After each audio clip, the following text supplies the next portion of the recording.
Because sometimes God's plans take a while. Anybody remember the story of Abraham? How old was Abraham when he was called to leave Ur? Does anyone happen to remember? What was that? I can't hear you, Matthew. If you said 75, you are right. Okay.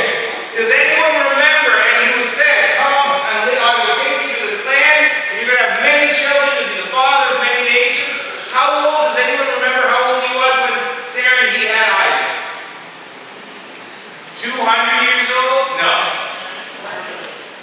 Actually, Sarah was 90, Abraham was 100. So they had to wait 25 years. Matthew, what if I promise to give you a gift in 25 years? What was that? It better be coming. What did you really say? Sorry, what? I hope you live that long. Oh, live up to that. Okay. Yeah, but I mean, and some things just take a long time. And God's timing appears to take a long time. So today we're going to talk about being patient in the sermon and waiting on the Lord. Let's pray, and if everyone can repeat after me. Dear God, teach us to be patient when we don't understand things, or we have to wait a long time. Help us to wait on you with faith as you do your will in your time. Amen. And then let's pray the Lord's Prayer together. Our Father, who art in heaven, hallowed be thy name. Thy kingdom come. Thy will be done on earth as it is in heaven. Give us this day our daily bread, and forgive us our trespasses, as we forgive those who trespass against us. And lead us not into temptation, but deliver us from evil. For thine is the kingdom, the power, and the glory, forever and ever. Amen. Our next hymn is, Ryan, Standing on the Promise.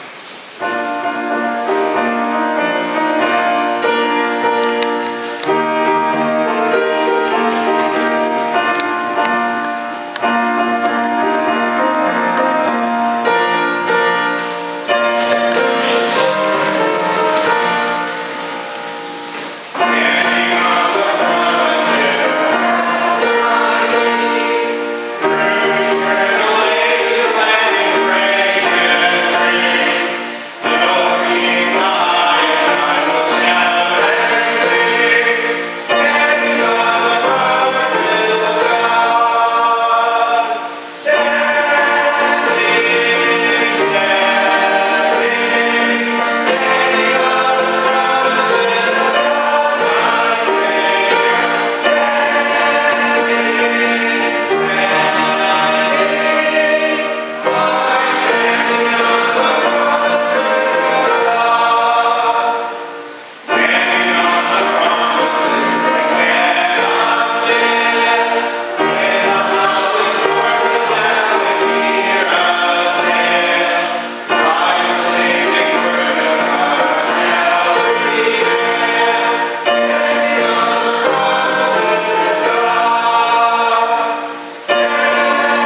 page 84 and then 92.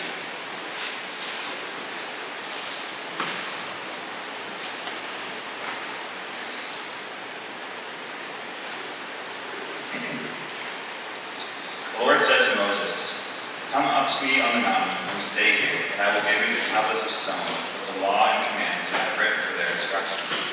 Then Moses set out with Joshua, his aide, and Moses went up on the mountain of God. He said to the elders, "Wait here for us until we come back to you. Aaron and Hur are with you, and anyone involved in a dispute can go to them." When Moses went up on the mountain, the cloud covered it, and the glory of the Lord settled on Mount Sinai. For 6 days the cloud covered the mountain. On the seventh day, the Lord called to Moses from within the cloud. The Israelites, the glory of the Lord looked like a consuming fire on top of the mountain. Then Moses entered the cloud as he went on up the mountain, and he stayed on the mountain 40 days and 40 nights.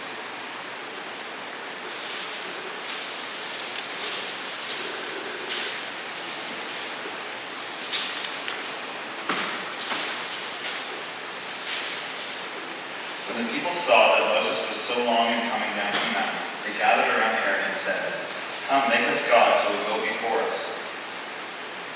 As for this fellow Moses who brought us up out of Egypt, we don't know what has happened to him." Aaron answered them, "Take off the gold earrings that your wives, your sons, and your daughters are wearing, and bring them to me." So all the people took off their earrings and brought them to Aaron. He took what they handed him and made it into an idol, cast in the shape of a calf, fashioning it with a tool. Then they said, "These are your gods, O Israel, who brought you up out of Egypt."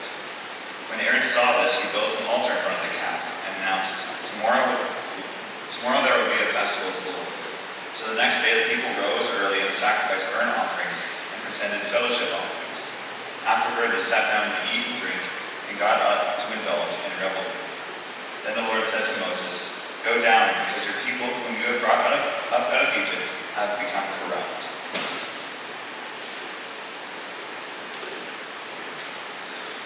Moses turned and went down the mountain with 2 tablets of testimony in his hands. They were inscribed on both sides, front and back. The tablets were the work of God. The writing was the writing of God, engraved on the tablets. When Joshua heard the noise of the people shouting, he said to Moses, "There is a sound of war in the camp." Moses replied, "It is not the sound of victory. It is not the sound of defeat. It is the sound of singing that I hear." When Moses approached the camp and saw the calf and the dancing, his anger burned, and he threw the tablets out of his hands, breaking them to pieces at the foot of the mountain. And he took the calf they had made and burned it in the fire. Then he ground it to powder, scattered it on the water, and made the Israelites drink it. He said to Aaron, "What did these people do to you that you led them into such great sin?" "Do not be angry, my lord," Aaron answered. "You know how prone these people are to evil. They said to me, 'Make us gods who will go before us.' As for this fellow Moses who brought us up out of Egypt, we don't know what has happened to him." So I told them, "Whoever has any gold jewelry, take it off." Then they gave me the gold and threw it into the fire, and it came out, and out came out this calf. Our responsive reading is Psalm 51, 7 to 14.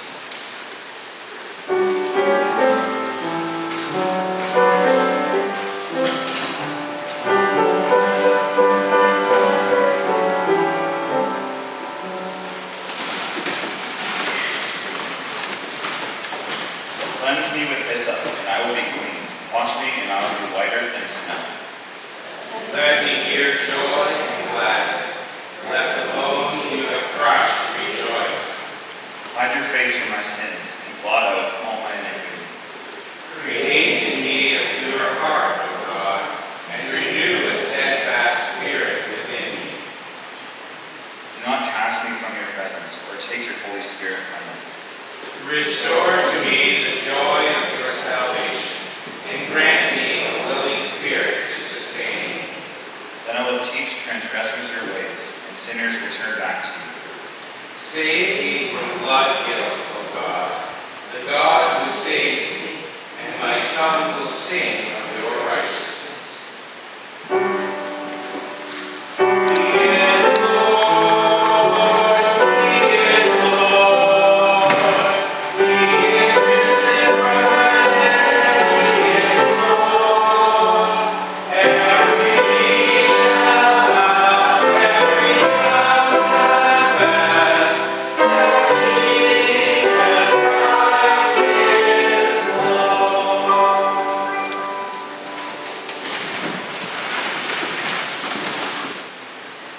Lord, as we look into the scriptures, continue to teach us that we would grow as your disciples. Amen. So from last week to this week, we talked about the Israelites making a covenant with the Lord. And how long did it take before they broke it? Less than 40 days. The Israelites did not understand what was going on and what was taking so long with Moses. If you want to hit the next slide, guys. Moses went up into the mountain and this consuming fire was on the top. And after 30 plus days, does it not make sense that the Israelites might have wondered whether Moses was still alive at all? Of course it would be. And so, when they panicked and the people got impatient and they asked Aaron to make them a god, if you look at the footnote in the Bible reading, it's either a singular god or gods, depending on how you translate it. It can be interpreted either way. Aaron took their gold and fashioned himself a calf with a tool. And he said, "This is your God, O Israel, who brought you up out of Egypt." Almost immediately they broke a couple of the first 10 commandments, 1 and 3, making an image and worshiping God as if he were some sort of young bull. Today I want us to think about how and why our lack of understanding makes us predisposed to disobeying God and what we can do about it. First off, today, everyone expects to know and understand what's going on, don't we? Why do we expect to know and understand everything that's going on? What allows us to do that today? Technology. If something's happening somewhere, you can usually find it on the internet. And we've gotten used to having instant information. But guess what, folks? We really don't have instant information because sometimes the information we get is imperfect and we find out that it needs to be changed. Or, more than that, sometimes we just have to wait to see what's going to happen. Last Friday was the 26th of July, 1 year since Ryan's diagnosis with aplastic anemia. And if I've learned anything in the last year is that life